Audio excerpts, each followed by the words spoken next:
Boa noite, minha gente querida. Muito bem-vindos a todos.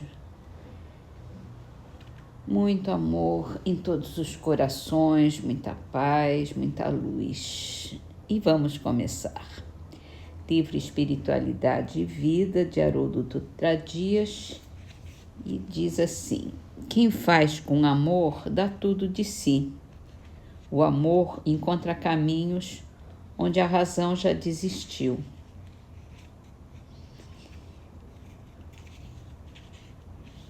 E é verdade, né? Quando a gente age com amor, às vezes vai contra mesmo o que a gente raciocina, o que a gente pensa, mas é capaz da gente conseguir abrir aquela brecha, aquele espaço necessário para chegar no coração do outro.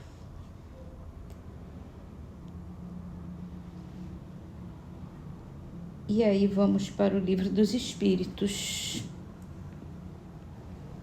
falando sobre a antipatia. A pergunta de Kardec é que se a antipatia entre duas pessoas nasce primeiro naquela que tem o espírito mais imperfeito ou na que é melhor, tem um espírito melhor. E o espírito de verdade responde que é indiferente, mas as causas e os efeitos nas duas são distintos. Um espírito imperfeito e ignorante antipatiza com quem quer que possa julgá-lo e desmascará-lo. Ao ver pela primeira vez uma pessoa, ele logo sabe que vai ser censurado. Seu afastamento dessa pessoa se transforma em ódio, em inveja e até inspira o desejo de praticar o mal. O espírito bom sente repulsão pelo mal por saber que ele não o compreenderá e porque os seus sentimentos são diferentes dos dele, quase opostos. Entretanto, consciente da sua superioridade moral, não alimenta ódio nem inveja contra o outro. Ele se limita a evitar e a lastimar o outro. E é assim mesmo. A reação de cada um é diferente, um pouco próximas, mas as causas são bem diferentes, né? O ignorante, até por causa da sua própria ignorância, ele não se sente no mesmo nível e se sente inferior e sabe que pode ser censurado, que pode ser criticado e começa a ficar com raiva, com inveja e até querer fazer alguma coisa contra o outro. E quando a gente está melhor, um pouco mais acima dessas picuinhas, desses sentimentos ruins, se a gente não pode ajudar, a gente se afasta. E é melhor assim para não aumentar a dissidência, aumentar a antipatia. Mas a antipatia ou a dificuldade de relacionamento, ela existe mesmo. É natural, é normal.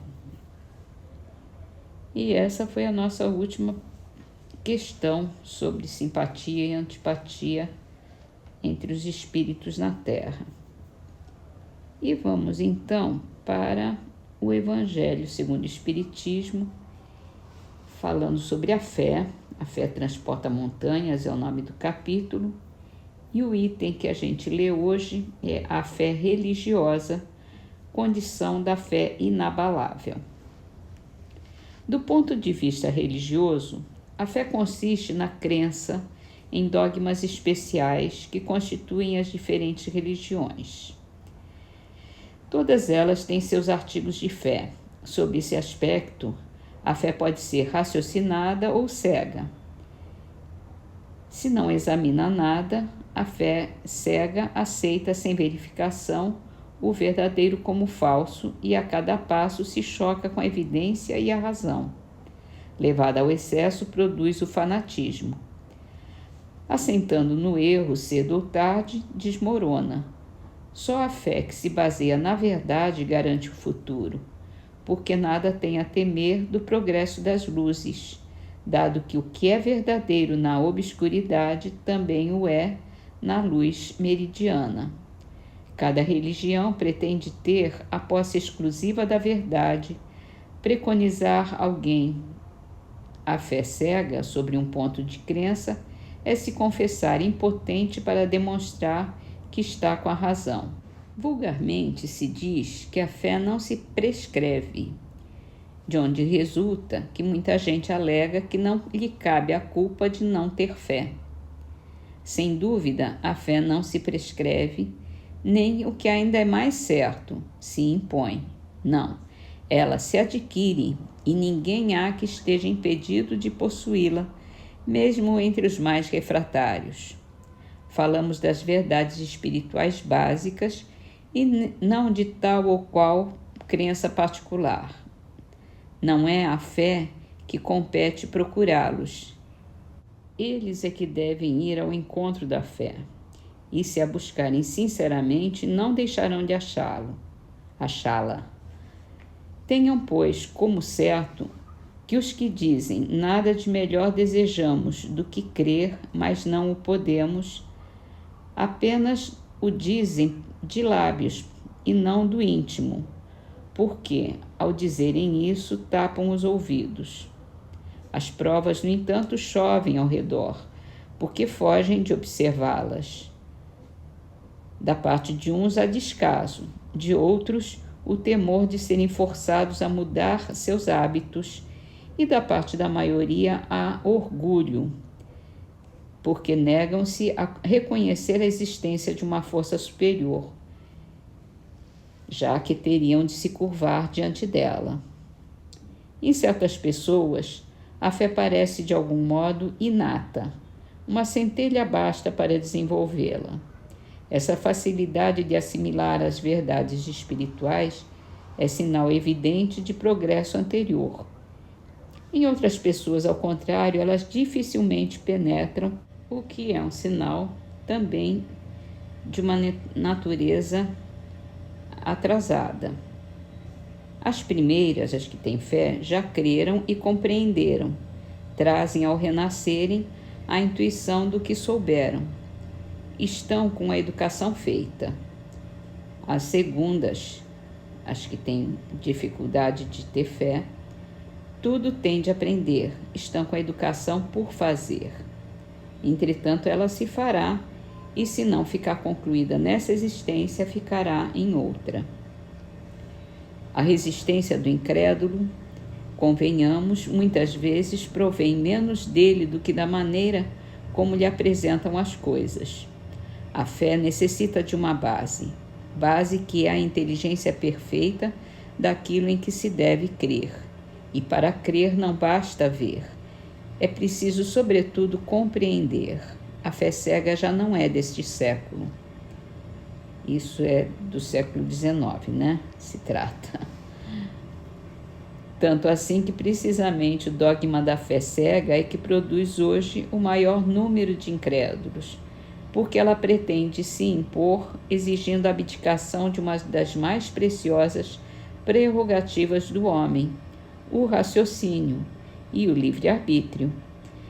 É principalmente contra essa fé que se levanta o incrédulo, e dela é que se pode com verdade dizer que não se prescreve, não admitindo provas, Ela deixa no espírito alguma coisa de vago, que dá nascimento à dúvida. A fé raciocinada, por se apoiar nos fatos e na lógica, não deixa nenhuma obscuridade. A criatura, então, crê porque tem certeza, e ninguém tem certeza senão porque compreendeu.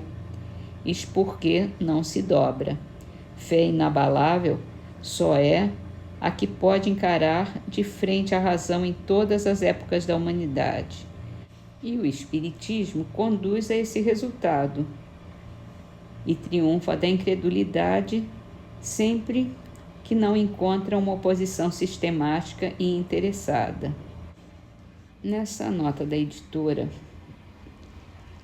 em que frisa que Kardec escreveu essas palavras no século XIX, tem uma informação interessante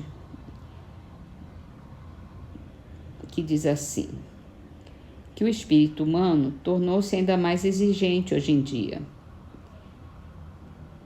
A fé cega está abandonada, as massas humanas vivem sem ideal, sem esperança em outra vida e tentam transformar o mundo pela violência. Isso a gente vê cada vez mais, né? As lutas econômicas engendraram as mais exóticas doutrinas de ação e reação. 2 guerras mundiais assolaram o planeta numa ânsia furiosa de predomínio econômico.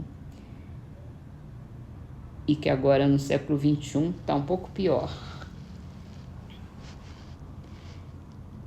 E diz assim, toda a esperança da humanidade se apoia hoje no Espiritismo, na restauração do cristianismo baseada nos fatos que demonstram os princípios básicos do cristianismo, a eternidade da vida, a responsabilidade pelos pensamentos, palavras e atos. E é isso que eu queria frisar.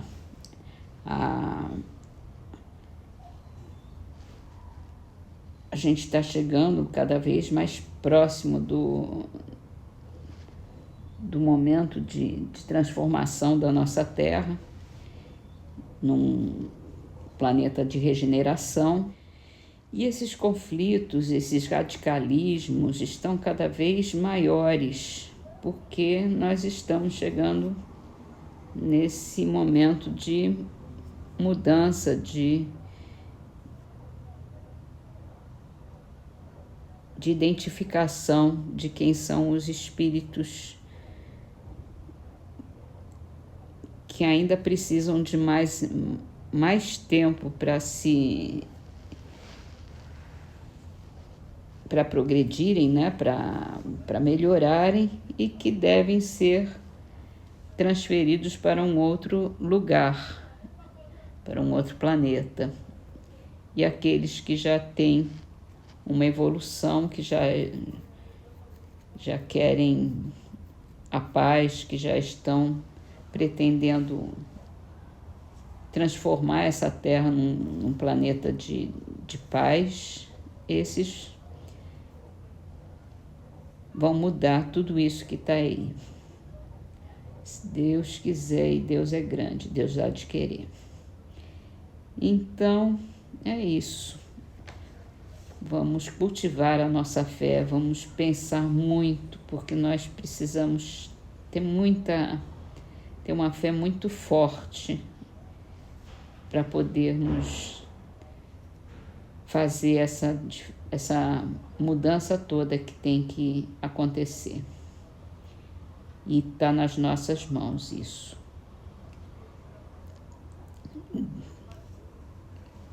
Vamos deixar isso bem claro, né?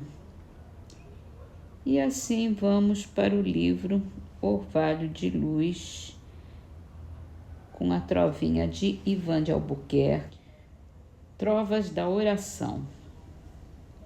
A prece, no fundo, encerra clara lição a saber, semente lançada à terra, que a terra vai devolver.